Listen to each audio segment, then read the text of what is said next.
One of my favorite things to come from the Thomas & Friends brand is the merchandise.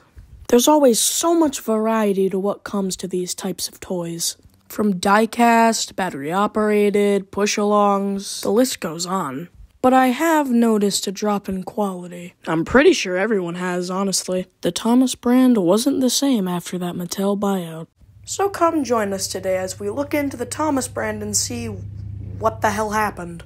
My son! Son, have you seen my son anywhere? I can't find my son! Now, in my opinion, Seasons 1 to 5 had the best merchandise. And that really boils down to just how charming these toys are. I mean, you had Ertl, Thomas Wooden Railway, Tomy Playrail, Departing Now, Bandai Tech Engines. There was a lot of simple, charming Thomas toys, and also had great features on them. And sadly, some of these don't really get much attention. I think the reason why we got so many good ones was because of Shining Time Station's success. Thomas really became a big brand after the success of Shining Time Station. That cutout fits my outline perfectly. It won't fit yours. Will do, will not, will do. Oh. And can't be a...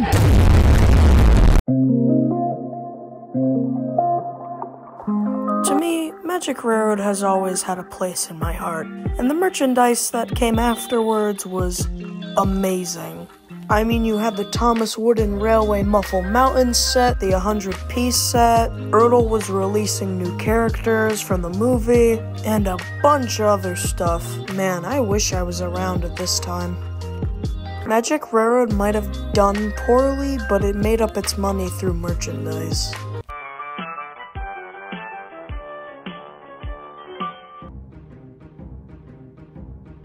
You may be wondering, why didn't you talk about Seasons 6 and 7? Mainly because nothing really didn't change other than newly added characters for Season 7 and the introduction to Bachman. But I'd say this is where our pattern starts. And that, of course, being the show is horrible, but the merchandise was great. It wasn't like the first 7 seasons where, the show was good and the merchandise was good.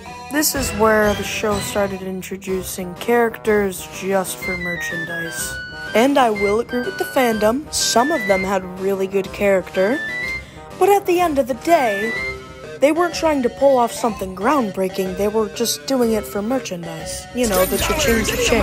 Hell, even characters who had different paint jobs for an episode got frickin' merchandise. But what was pretty cool was the Trackmaster's greatest moments.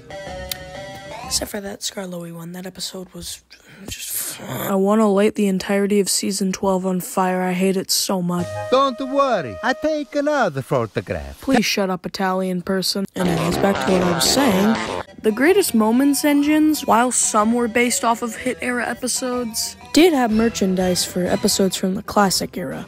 James Goes Buzz Buzz? Toy. A Close Shave? Toy. That one Season 7 episode with Duncan and that elephant that for some reason dies? Toy. Percy's Chocolate Crunch? Toy. I actually kinda want him. Hold on. They still make him? Trackmaster 2? It doesn't look like it's gonna get any better from here. Who knows? Maybe I'm just acting like an idiot. Maybe the show will be perfectly fine afterward. I'm gonna be honest here, the Miller era for me is definitely a bias, mainly because I grew up with this and the merchandise that came with it.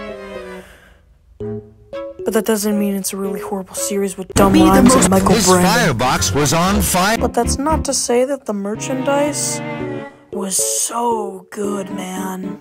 I mean, you had Thomas and Tim the Sheds, RC Cranky, Open Up. All the merchandise throughout this era was just so fun. Like, how do you have Misty Island Rescue, one of the most boring, mindless, dumb, idiotic Thomas film there is, have the best merchandise? Like, how? What is this sorcery? The world may never know. Oh, that's cool. The show's good again. Wait, the show's good again? And a new company is under Thomas? Let's go! And a new head writer is under the team? Aw, bro. This is awesome. So how's the merchandise? Oh. Now at first glance this may look like an improvement. You know, there's spoked wheels, meaning they can go up hills better, faster engines. Wait, doesn't that say it on the box? I'm gonna tell you, smart ass. But this is on an overall cheaper alternative, basically, because, well, just look at it. I think one of the worst things to come out of Trackmaster Revolution was the sets. For some reason, they thought that meshing certain locations of Sodor into one huge set would be appealing.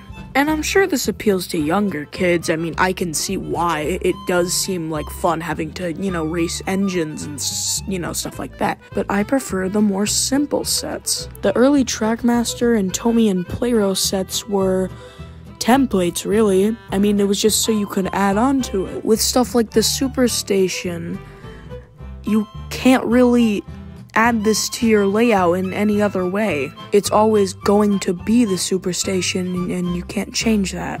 I am not saying anything about Thomas Wood. I am not touching that. You can't make me. I don't care if you sue me. I'm not saying anything. Thomas in general around this time was horrible. Edward and Henry got written out and were replaced with basic girl characters. The animation was just god-awful. Merchandise was just... What am I supposed to say about this? And ooh, a cartoon reboot. The Phantom's gonna die. Alright, so last year the reboot came out, and all I have to say about it is it exists. The merchandise is fine. The push-alongs feel good quality and actually are very accurate to the models in the show. But the motorized engines, there's just something really off about them. But there surprisingly is something good that came out of this reboot. The Thomas Wooden Railway stuff. And I think that wraps up our discussion.